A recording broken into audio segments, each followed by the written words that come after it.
Depending on the philosophical school you ascribe to or your own life experience, hope is either something you strive for, something you maintain, or a vile poison that corrupts everything at the heart of us all. Yeah, hope is something that we either need or something that holds us back. There are two very interesting schools of thought on that. And in very much my style, I'm not going to really be digging into either one of them, because I think we need to reevaluate our relationship with hope and maybe redefine it. And so I want to talk about that on today's episode of Project Shadow. Can you hear me? I have something to say.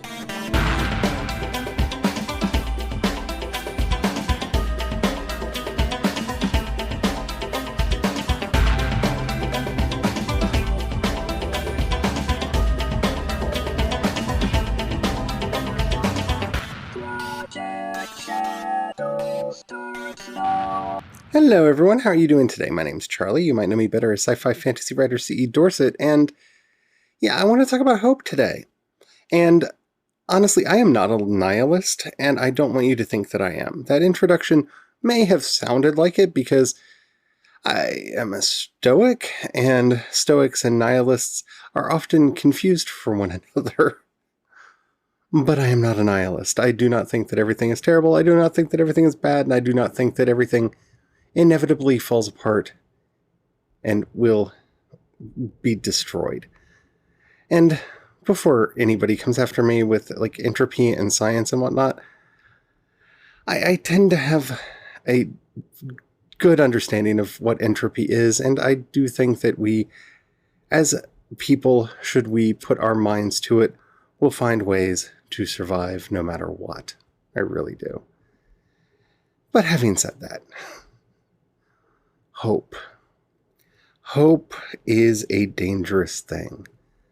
Hope, like many of the topics we've discussed this week, has two basic uses.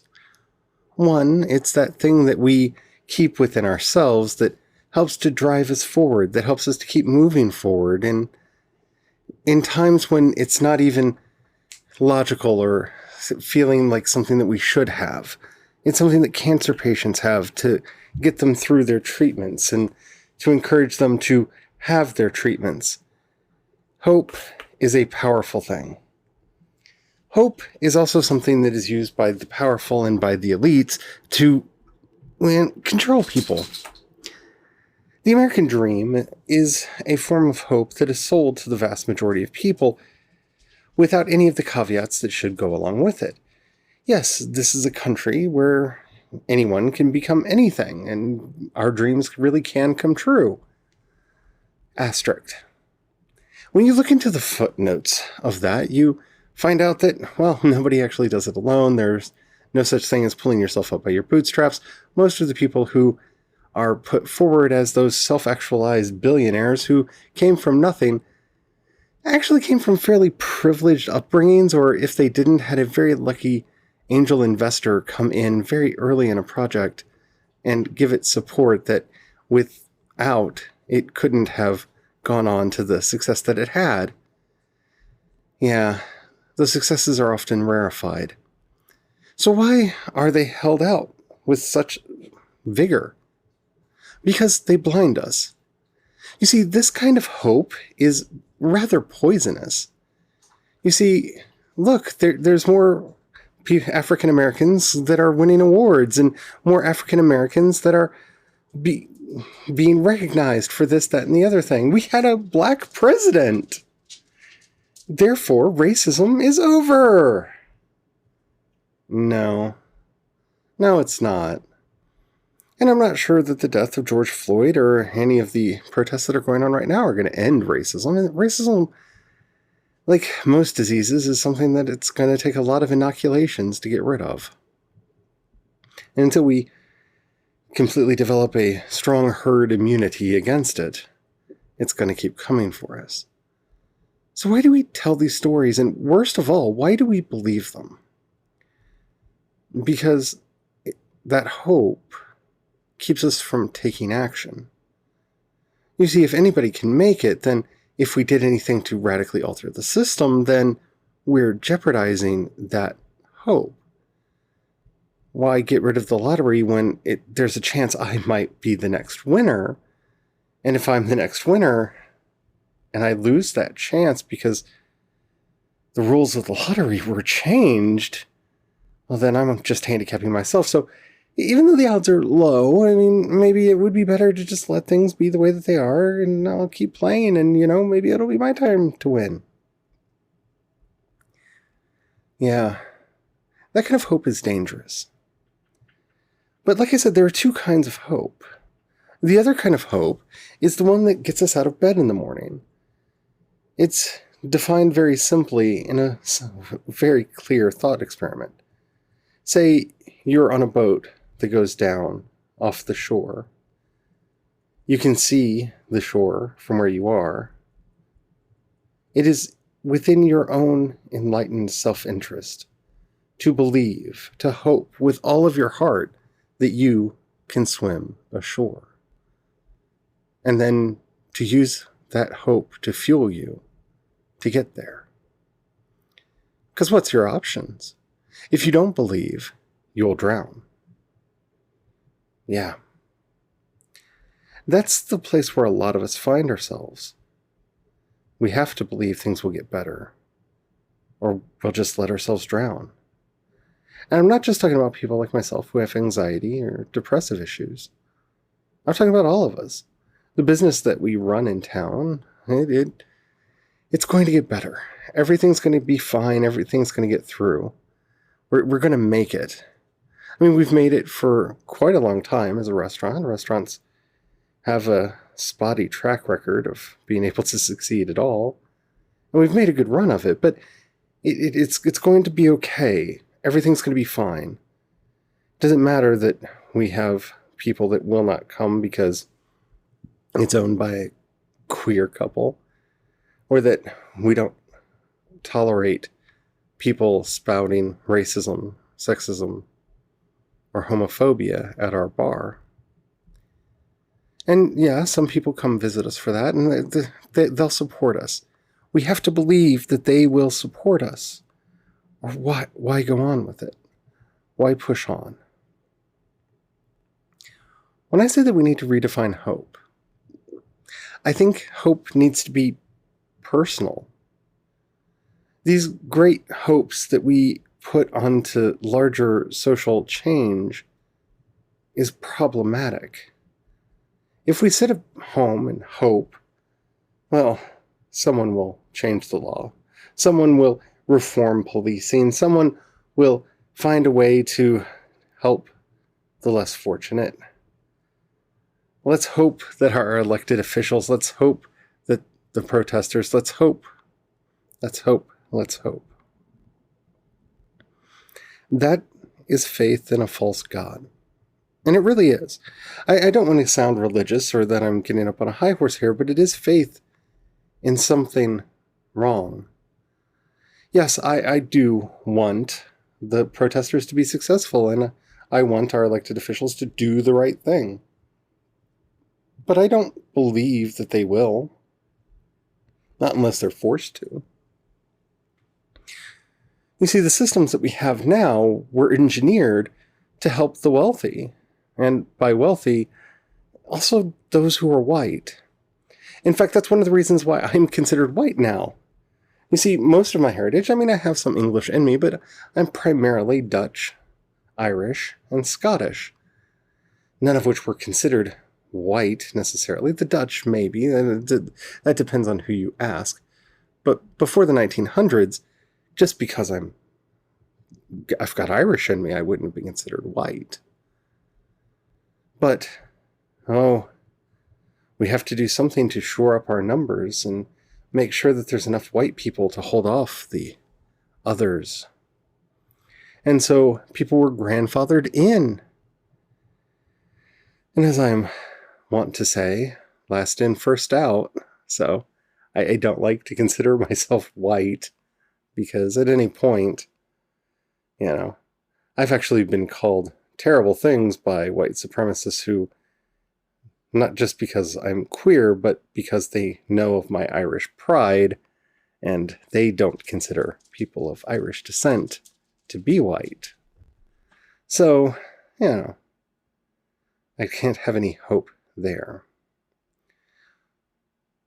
The system that we have was designed so that white, wealthy, male landowners would have power. And we've tweaked it here, there, and yonder around the edges to make it better, more tolerable for others over the years. But we've never really done any systematic overhauls. Because every time we've stood up, every time we've risen up, either they've killed off the leadership to a sufficient degree that we stopped fighting, or they gave us some token gestures that mollified enough of the population that they didn't have to worry that we would keep asking. And that's where I want to redefine hope. Hope is our goal that we fight for. In my years, I have learned to stop using phrases like, well, I hope things turn out okay, and mean them the way most people do. Hope, like everything in our world, requires action. So if you honestly do hope for racial reconciliation, for police violence to end, for the police state to end, for there to be equality in our country, for there to be a valid social safety net so that people don't keep falling through the cracks, that we actually take care of people who are mentally ill, and ensure that people actually have a right to life, liberty, and the pursuit of happiness, those things that we're supposed to have as Americans, then if you are to have hope, you have to have action. They have to go together. Now, I'm not saying that you have to be out there protesting. I'm not out there protesting. I would like to be. But physically, I am incapable of doing that right now. And it hurts me very much to say that. But I have this little bitty platform that I call my podcast and my YouTube channel and my Twitter account and my Instagram account. And so I'm trying to use what I have. I'm trying to take action that I can take. I'm trying to do my part. And that's all that can be asked of any of us. You see, we have to do things. We have to put pressure on those in power until they realize that they don't actually have the power. We do. This is a democracy, which means they are not our leaders. They're our employees. We forget that way too much in a democratic state because we've allowed them to create a leadership class for themselves. We allowed them to create dynasties. And I think one way to fix this would be to make it illegal in future, based on our Constitution that says that we're not allowed to have titles of nobility in our country. Well, if your father was governor, you shouldn't be governor. You shouldn't even be allowed to run for governor. If your father was senator, you shouldn't be allowed to run for Senate. If your father was president. And I'm saying father because, let's be honest, in most instances, that's what we're talking about here. I mean, the patriarchy is real after all. And once you start redefining hope as that which you actively work for, that you want to see happen, it changes something in you. It changes something in the way that you view the world. It sometimes creates a lot more stress because you have to figure out what it is that you can actually do to help bring those hopes about. And that's not always easy. And sometimes it's really, really hard. But hope has to be more than a dream. See, I dream about a lot of things. I dream about having superpowers and the ability to fly just by raising my hand like Superman and fly into the air. I have dreams about being able to zip through a cityscape like Spider-Man, cast spells like Dumbledore. But I know that those are dreams. Those are fantasies. Those are fanciful images that fill my mind. Hopes, well, sometimes are that fanciful. I hope one day that I will be well off enough that I can take care of my family and my friends and that they don't have to worry anymore, because I don't believe that society will. But just because that's a hope doesn't mean that I don't take active action to do that. I continue doing the podcast. I continue doing the writing. We continue working on the restaurant, trying to build a business that we really can't afford. But yeah, we try. We work. We do what we can. Because the worst kind of hope is the one that gets you off the hook. Oh yes, well, I hope that they are successful. Well, what have you done to help them be successful? And no, that doesn't mean that you have to give money, because Lord knows I don't have the money to give. If I did, I would. That's why that's on my hope list. Something that I'm striving for is to be able to have enough money to do that. It's one of the reasons I do the Patreon. I keep hoping that one day it'll be making enough that I can support myself and start supporting others with it. But we're not there yet. No, have you called your congressman? I know it's terrifying. I know it's a really hard thing to do. There are apps that you can download for your phone that you just put in your address and it'll find them and auto dial for you. For goodness sakes, they'll even give you a script, some talking points. Have you called? Have you sent them an email? Have you sent them a letter? Have you done anything? Have you talked to your friends and family? Have you told them how you feel?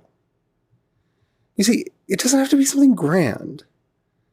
This is the big problem we have with great man history, at least the way it's taught here in the United States, or at least the way it was taught when I was in school.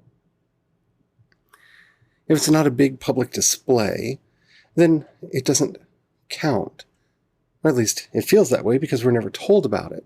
Or we're not told about it because we're only told about the big things that make a difference. We're not told about the countless people that orchestrated and made that possible. We don't talk about the hundreds of people that it took to organize the March on Washington. We talk about Martin Luther King, who gave one of the speeches there. Rarely do we talk about any of the others. Who else gave a speech that day? Do you know? And I'm not trying to shame you for not knowing. I just want to point out that that view of history is wrong. The people that were responsible for the success of marches like that are everyone from the people at the top who got the billing to the people who drove the buses, who helped make sure everybody was there on time, who made sandwiches and brought water so people wouldn't go hungry or thirsty throughout the day. There were countless people who took part, even in small ways, who helped make flyers, who manned phone trees, who helped get the word out. There are a lot of different things that went into making that a success, but we don't talk about the little things because there's so many of them. And where would you start? But because we don't talk about the little things, we always feel like if we're not able to do the big things, then we can't actually help, and that gets us off the hook. And so, well, I hope things will work out fine. We can do better than that. We can do more than just hope. Whatever the small action is, sending out one tweet, putting one picture on your Instagram, saying something on Facebook. It's not much, but it's something. And you never know what effect it could have on others. Whatever you can do for whatever it is that you want to see happen. Hope doesn't have to be some airy-fairy dream. It might be. Yes, I would love to live in a Star Trek world where we've gotten rid of poverty and homelessness and disease and war. But that doesn't mean that I'm not going to work towards it. Of course I am. I'm going to do whatever I can to try to bring it about. Does it mean that I'm going to be Zephyrin Cochrane and invent the warp reactor? No. I wouldn't even know where to start with any of that. But those philosophical groundworks that need to be put into place, those ideas of infinite diversity and infinite combination, of the futility of violence to solve our problems, those are things that I can talk about things that I can do things about. And hopefully, in the end, it will add up and actually make the world a better place. So that's all that I'm asking, is next time, instead of just hoping, just sitting there and going, oh, I hope, I hope, I hope. That's good too. That helps to give us motivation. But that you put something behind that hope. Words, actions, whatever it may be. Because that's how we actually change the world. Thank you for listening. I hope you enjoyed. If you have any questions, comments, or topics you'd like to hear discussed on the show, down in the show notes you'll find a link to the voice message system. Keep it short, keep it clean. I would love to hear from you. If you've would rather hit me up on social media, I'm C. Dorson on both Twitter and Instagram, and you can find links to everything that I do over at projectshadow.com. If you've got $1 you can pass my way, in the show notes you'll find a link to both listener support and my Patreon. I will get that right one of these days. Thank you to everybody who does that. It means the world to me. And if you don't have any money right now, like I said, I completely understand that. But share what I'm doing. Share the message. Get it out there. That's a huge, huge help. And really does mean the world to me. Thank you to everybody who does that as well. That's it for today. Tomorrow we're going to probably be ending our discussion of redefinition with a Fiction Friday episode about redefining creativity. So until then, stay well, stay safe, and don't forget to have the fun. Bye.